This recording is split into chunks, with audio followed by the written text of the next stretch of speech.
దళిత క్రైస్తవ ర్యాలీకి ఇచ్చేసిన పాస్టర్లకు, అలాగే సిస్టర్స్కు, స్త్రీలకు, పిల్లలకు, సంఘ పెద్దలకు నా హృదయపూర్వక వందనాలు తెలియజేస్తున్నాం. అలాగే ఏసీసీ కమిటీ తరఫున మీకు ప్రత్యేకమైన ధన్యవాదాలు తెలియజేస్తుంటున్నాము. అలాగే మీడియా మిత్రులకు కూడా మరి ధన్యవాదాలు తెలియజేస్తుంటున్నాము. పోలీసు అధికారులకైతేనేమి, ప్రభుత్వ అధికారులకు మా యొక్క విన్నపాన్ని మరి తెలియజేయడానికి వారు ఇచ్చిన పర్మిషన్ బట్టి వారికి హృదయపూర్వక కృతజ్ఞతలు తెలియజేస్తుంటున్నాము. మరి సమయంలో 1950లో ఇచ్చిన ప్రెసిడెంట్ల యొక్క ఆర్డర్ను రద్దు చేయాలని ఒక డిమాండ్తో మేమందరం మీకు రోడ్ ఎక్కడం జరిగింది. కాబట్టి మతం మారిన, కులం మారిదని ఒక నినాదంతో బయటకు వచ్చాము. ఈరోజు మతము అనేది నా స్వేచ్ఛ, అది మా 20వ ఆర్టికల్ ప్రకారము మత స్వేచ్ఛ ఉన్నది. కాబట్టి ఎవరైనా ఏ మతంలోకైనా వెళ్ళొచ్చని మరి భారత రాజ్యాంగం మనకి ఇచ్చింటే, ఈరోజు ఆ భారత రాజ్యాంగం 20 దాకా మనకు మరి లేనిపోయి మరి ఆర్డర్లు ఇచ్చి మనల్ని ఇబ్బంది కలిగిస్తున్నాయి మరి దినాల్లో ఉంటున్నాం కదా. కాబట్టి దళిత క్రైస్తవులు అందరూ కూడా ఏకమై ఈ యొక్క ఉద్యమము ఉధృతం చేస్తూ ఆ ప్రెసిడెంటల్ ఆర్డర్ అధ్యయనంత వరకు కూడా మనం పోరాటం చేయవలసిన బాధ్యత ఎంతో ఉంది. ఎందుకంటే మన భావితరాలకు మనం మేలు చేసిన వారం అయితే ఈ విధంగా మరి అనేకమైన ర్యాలీలు మరి చేయవలసి వస్తుంది. కాబట్టి రద్దు చేసేంత వరకు కూడా మీరందరూ కూడా మరి ఐక్యంగా ఉండాలని దళిత క్రైస్తవులు అందరినీ కూడా మరి పురికొల్పి రాబోయే దినాల్లో ఢిల్లీలో జరిగే కార్యక్రమాన్ని కూడా మీరు పెద్ద ఎత్తున రావాల్సిందిగా మనం చేస్తుంటున్నాము. మతం వేరు, కులం వేరు. ఇప్పుడు అనేక కులాలు నమ్ముకుంటే యేసుప్రభుని వాళ్ళ రైతులు అక్కడట్లా అలాగే ఉంటున్నాయి. కానీ కేవలం మానవాదికులు మాత్రం యేసుప్రభుని నమ్ముకుంటే మరి వాళ్ళు మరి రాయితీలు పోతామని చెప్పి మరి ప్రెసిడెంటల్ యొక్క ఆర్డర్లో ఉంది. కాబట్టి అది ఒక మరి రాజ్యాంగ విరుద్ధం. కాబట్టి ఆ యొక్క ఆర్డర్ని వెంటనే రద్దుపరిచి మాకు మత స్వేచ్ఛను కల్పించాలని కోరుకుంటూ ఈ అవకాశం కల్పించిన మరి పెద్దలందరికీ, మీడియా మిత్రులకు, ప్రభుత్వ అధికారులకు ప్రత్యేకమైన ధన్యవాదాలు తెలియజేసుకుంటూ ముగిస్తుంటున్నా. నా పేరు జి ఆనందరాజు, ఏసీయూసీ అధ్యక్షులు ఆదుని. ఇక్కడికి విచ్చేసినటువంటి పెద్దలకు, కన్యాశ్రీలకు, మరి దళిత క్రైస్తవులందరికీ కూడా హృదయపూర్వకంగా వందనాలు తెలుపుకుంటున్నాను. కారణం ఏమిటంటే 1950 ఆర్టికల్ను లోపల కూర్చొని చేసిన ఆ తత్వాన్ని పక్కన పెట్టేసి మా హక్కులు మాకు ఇవ్వండి అయ్యా అని మేము రోడ్డు మీదకి వచ్చాం. ఈ యొక్క భూమి మీద మానవునికి జీవించే ప్రతి మానవునికి హక్కు ఉంది. ఆ హక్కుల కోసం పరిగెత్తుకుంటూ వచ్చాం మేమందరం కూడా. ఈరోజు తిండి లేకుండా పర్వాలేదు, కానీ సమాజంలో మేము మనుషులము అని చెప్పుకోవడానికి మాకు ఆ యొక్క హక్కుని ఇవ్వండి అయ్యా అని చెప్పేసి మేము కోరుకుంటున్నాము. బరుగొడ్లకు లేకపోతే జంతువులకు వాటన్నిటికీ కూడా స్వేచ్ఛ ఉంది. కానీ దళిత క్రైస్తవులకు మాత్రం స్వేచ్ఛ లేకుండా పోయింది ఈ యొక్క భూమి మీద. కాబట్టి వాటినేమో కుక్కలనేమో బాగా చూసుకుంటారు, జంతువులనేమో బాగా చూసుకుంటారు, కానీ దళితులంటే అసహ్యంగా చేస్తూ ఉన్నారు. కాబట్టి మేము అడిగేది ఏంటంటే ఆ యొక్క ప్రభుత్వాలను మా హక్కులు మాకు ఇచ్చేస్తే మా హక్కుల ప్రకారం మేము జీవిస్తాము, మిమ్మల్ని ఏ విధంగానటువంటి అభ్యంతరాలకు గురి చేయమని చెప్పేసి మేము కోరుకుంటూ ఉన్నాము. కాబట్టి మా హక్కులను మాకు ఇవ్వండి, మా హక్కులే మాకు స్వేచ్ఛ, ఆ స్వేచ్ఛతోనే మేము జీవిస్తాము. ఆ స్వేచ్ఛ లేకుంటే మా మత స్వేచ్ఛను మీరు కాలరాస్తే మేము కూడా ఇలా రోడ్ల మీదకి రావాల్సి వస్తుంది. రేపు దినమున ఢిల్లీలో కూడా మేము అతి పెద్ద ఎత్తున చేయబోతూ ఉన్నాము ఈ యొక్క కార్యక్రమాన్ని. అక్కడ కూడా కూర్చుంటాము, అక్కడ కూడా చేస్తాము. మా యొక్క హక్కులు మాకు చెల్లించేంత వరకు కూడా ఈ యొక్క పోరాటాన్ని ఆపము, ఈ యొక్క పోరాటాన్ని తీసుకుని పోతాము. ఈ యొక్క పోరాటము ఇంకా పెద్ద ఎత్తున కూడా చేస్తామని కూడా ఈరోజు సభాపూర్వకంగా మేమందరం కూడా తెలియజేస్తూ ఉన్నాము. ఎంతమంది విచ్చేసి ఉన్నారు వాళ్ళందరికీ కూడా హృదయపూర్వకంగా వందనాలు తెలియజేసుకుంటున్నాము. అదేవిధంగా మీడియా మిత్రులకి అందరికీ కూడా హృదయపూర్వకంగా వందనాలు తెలియజేసుకుంటున్నాము. ఈ యొక్క మా మాటలు మీరుగిన బయటికి తీసుకెళ్తేగిన మనమందరం కూడా సోదరత్వంతోనే జీవిస్తాము, మనమందరం కూడా మంచి మానవత్వంతో జీవిస్తాము. ఈరోజు మానవులకే ఎక్కువగా కొట్లాటలు పెడుతూ ఉన్నారు. మిగతా కొట్లాట పెట్టినోడు బాగున్నాడు, మనమే కొట్టుకుంటున్నాం. మనమందరం మానవులమని గుర్తెరిగి మనం ఒకరిని గౌరవించుకుంటూ ముందుకెళ్తే సమాజం బాగుపడుతుంది, సమాజంలో ఉన్నటువంటి ప్రతి ఒక్కరు కూడా బాగుపడతారు. కాబట్టి మతపరంగా కొందరు విడదీస్తూ ఉన్నారు, మతపరంగా కొందరు విడదీసేసి వాళ్ళ రాజకీయాల పబ్బాన్ని వారు గడుపుకుంటున్నారు. మిగతా ప్రజలేమో వాళ్ళు చాలా ఇబ్బందులకు గురవుతూ ఉన్నారు. కాబట్టి ఈ యొక్క సమావేశం వాళ్ళందరికీ కూడా వందనాలు తెలియజేసుకుంటూ మా హక్కులను మాకు తిరిగి అందచేయాలని కోరుకుంటూ మీకు అందరికీ కూడా వందనాలు తెలుపుకుంటూ ఉన్నాం.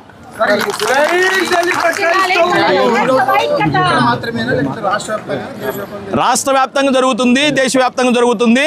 రేపు ఆగస్టు 10వ తేదీన ఢిల్లీలో అతి పెద్ద ఎత్తుగా చేయబోతూ ఉన్నామని మనవి చేసుకుంటూ ఉన్నాం. నేను father Praveen, dean of Adoni. ఇక్కడ కథోలిక విచారణలకు అన్నిటిని కూడా నేను పెద్దగా బాధ్యత వహిస్తూ ఉన్నాను. ఊపిరి పీల్చినటువంటి ప్రజలందరికీ స్వాగతం, సుస్వాగతం. అందరూ కూడా స్వచ్ఛందంగా, ఎవరు రాజకీయ పార్టీలు ప్రేరేపించలేదు, ఎవరు వెనుకుండి ప్రేరేపించలేదు. ప్రజలందరూ కూడా స్వచ్ఛందంగా ఇది మా హక్కు అని స్వచ్ఛందంగా ప్రతి గ్రామం నుంచి వచ్చేసిన మీ అందరికీ ప్రత్యేకంగా ధన్యవాదాలు తెలియపరుచుకుంటున్నాను. ఎందుకంటే ఈ దేశంలో మనమందరం కూడా భారత రాజ్యాంగం ప్రకారం జీవిస్తున్నాం. భారత రాజ్యాంగం ప్రకారం భారతదేశంలో అనేక చట్టాలు ఉన్నాయి, అనేక కులాలు ఉన్నాయి, అనేక మతాలు ఉన్నాయి. కేవలము భారతదేశంలో ఉన్నటువంటి మాలామాదిగలు మాత్రమే క్రైస్తవ మతం చేరితే వాళ్ళ యొక్క ఎస్సీ హోదా, ఎస్సీ రిజర్వేషన్లు వెళ్ళిపోతాయని ప్రభుత్వం అయితేనేమి, ఎవరో సుప్రీంకోర్టు అయితేనేమి మనకు తీర్పునిచ్చింది. కానీ ఈ దేశంలో రాజ్యాంగం కల్పించినటువంటి ఆర్టికల్ 15, 14 ఇవన్నీ కూడా ఏం చెప్తుంటాయి, దేశంలో సమానంగా ప్రతి ఒక్కరు మానవుగా జీవించినటువంటి ప్రతి ఒక్కరు కూడా సమానంగా జీవించే హక్కు ఉంది, ఎటువంటి వ్యక్తి చూపకూడదు అనే హక్కు ఉంది. ఈ దేశంలో ఏ ప్రాంతమైనా, ఏ మతమైనా, ఏ కులమైనా, మత ప్రాతిపదిక కానీ ఎవరిని కూడా వ్యక్తి చూపకూడదని ఆర్టికల్ 15 చెప్తుంది.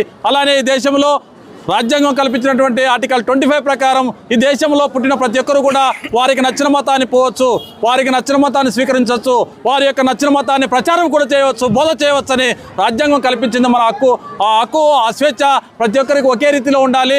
కేవలం ఎస్సీ, మాదిగల ఉపకులాలు మాత్రమే ఈ దేశంలో మొత్తం మారితే వారి యొక్క రిజర్వేషన్ పోతుందనడము ఇది ఏమైనా సరే అని మేము భావిస్తున్నాం. ఎందుకంటే ఎస్టీ వాళ్ళు ట్రైబ్స్ ఉన్నారు, ట్రైబ్స్ వాళ్ళ మతం మారితే, క్రైస్తవ మతం మారినా, ఇంకో మతం మారినా వారికి రిజర్వేషన్ అలా ఎస్టీగానే కొనసాగుతుంది. మరి అలానే ఓసీలు ఉన్నారు, అగ్రకుల బ్రాహ్మణులు కానీ, రెడ్డిస్ కానీ వాళ్ళందరూ ఉన్నారు, వారు కూడా వాళ్ళ మతం మారితే వాళ్ళు ఓబీసీ రిజర్వేషన్ అలానే కొనసాగుతుంది. అలానే బీసీలు ఉన్నారు, బీసీల్లో కూడా వాళ్ళు క్రైస్తవ మతంలో పోయినా, ఇంకో మతంలో పోయినా వారి యొక్క రిజర్వేషన్ అలానే కొనసాగుతుంది. కేవలము ఎస్సీలు మాత్రమే వాళ్ళ యొక్క రిజర్వేషన్ మతం మారితే రిజర్వేషన్ పోతుందన్న మనం ఇది వివక్ష కాదా? దేశంలోనే ఎక్కడ పోయినా ఎస్సీలు ఇప్పటికీ ఈ ఆదోని డివిజన్లో ఎన్నో గ్రామాల్లో కేవలం గుళ్ళోకి రానియట్లేదు, గుళ్ళోకి స్వేచ్ఛగా దేవుని కూడా కొలిచే హక్కు లేదు. అటువంటప్పుడు మతాన్ని మార్చుకుంటారు, లేదా చర్చిలు కట్టుకుంటారు. దీనివల్ల ఇది వివక్ష కాదా, కుట్ర కాదా? దీనివల్ల మమ్మల్ని రిజర్వేషన్ నుంచి తప్పించి మమ్మల్ని లింగ అనగారిన వాళ్ళు కానీ చూడాలని కుయుక్త పడుతున్నారు. కానీ దీని అన్నిటికి కూడా ప్రభుత్వాలు ముందుకొచ్చి మతం మారినంత మాత్రాన కులం మారదు. ఈ దేశంలో దళితులుగానే జీవిస్తున్నారు, ప్రతి గ్రామంలో దళితులు వివక్షగానే జీవిస్తున్నారు. కాబట్టి వారికి రిజర్వేషన్ కల్పించాల బాధ్యత ప్రభుత్వం పైన ఉందని, అదేవిధంగా గౌరవ ముఖ్యమంత్రి గారు చంద్రబాబు నాయుడు గారు ఇదివరకే దళిత క్రైస్తవులకు ఎస్సీ హోదా కల్పించాలని అసెంబ్లీలో తీర్మానం పెట్టారు. ఆ తీర్మానం ప్రకారం మరి ఒకసారి కొనసాగించి వీళ్ళ యొక్క హక్కులను ఖచ్చితంగా ముందుకు తీసుకోవాల్సిన బాధ్యత కుటుంబ ప్రభుత్వానికి ఉందని మరి ఒక్కసారి ఇక్కడ వచ్చినట్టు మహిళలు, పెద్దలు, గురువులు, పాస్టర్లు, అమ్మగారులు అందరి తరపున దయచేసి ధన్యవాదాలు తెలియపరుచుకుంటున్నాను. మతం మారితే కుల వివక్షతో బతకడానికి కారణము రాజకీయ పార్టీలు. వీళ్ళు మనం తెలుగుదేశం పార్టీని, వైఎస్ఆర్ పార్టీని, అంతకుముందు కాంగ్రెస్ పార్టీని వీళ్ళందరినీ గెలిపించాం. ఒక్కళ్ళు కూడా మన గురించి పార్లమెంటులో మాట్లాడలేదు. పార్లమెంటులో కనుక మాట్లాడితే ఈ చట్టం ఎప్పుడో రద్దయి ఉండేది. పార్లమెంటులో మాట్లాడకపోవడం వల్ల మనం ఇంకా ఈ అన్యాయానికి గురవుతున్నాం.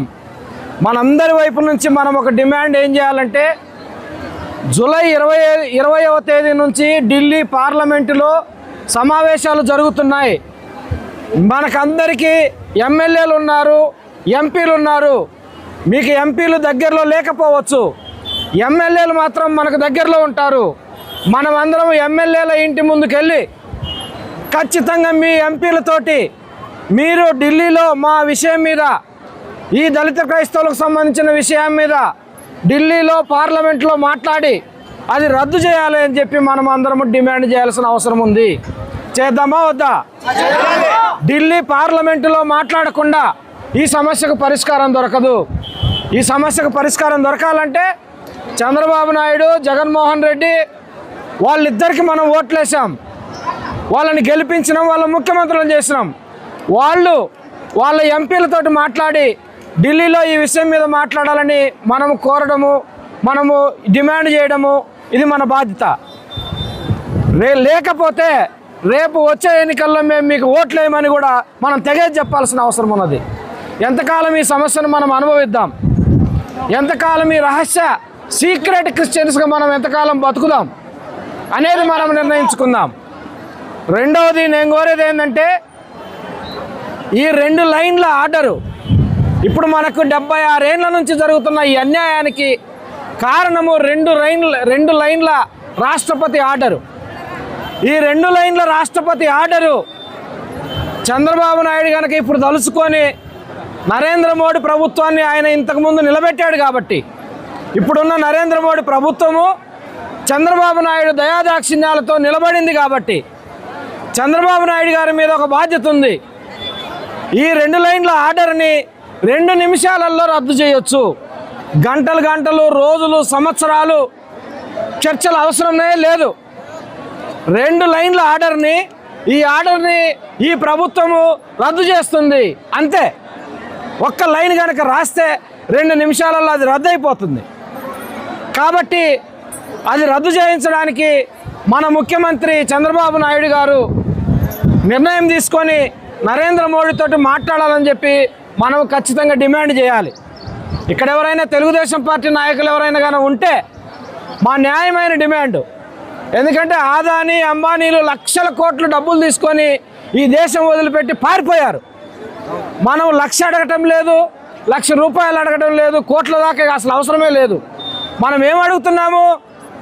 రాజ్యాంగం కల్పించింది మా దేవుణ్ణి మేము భయం లేకుండా ధైర్యంగా మా ఇష్టం వచ్చినట్టుగా మేము ప్రార్థన చేసుకుంటాం అంటున్నాం. అంతకంటే ఏమన్నా అడుగుతున్నామా?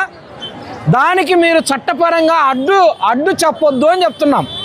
కాబట్టి ఈ చట్టపరంగా ఉన్నటువంటి ఆ యొక్క అడ్డంకిని తొలగించమనేది మన డిమాండు.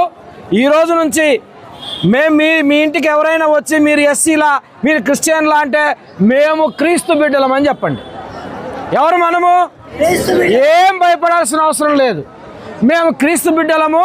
ఇదిగా మా చేతిలో బైబిల్ ఉంది, మా ఇంట్లో రాజ్యాంగం ఉంది, మేము దేవుణ్ణి నమ్ముతున్నాము, మీరేం చేసుకుంటారో చేసుకోపోండి అని గట్టిగా చెప్పాలి.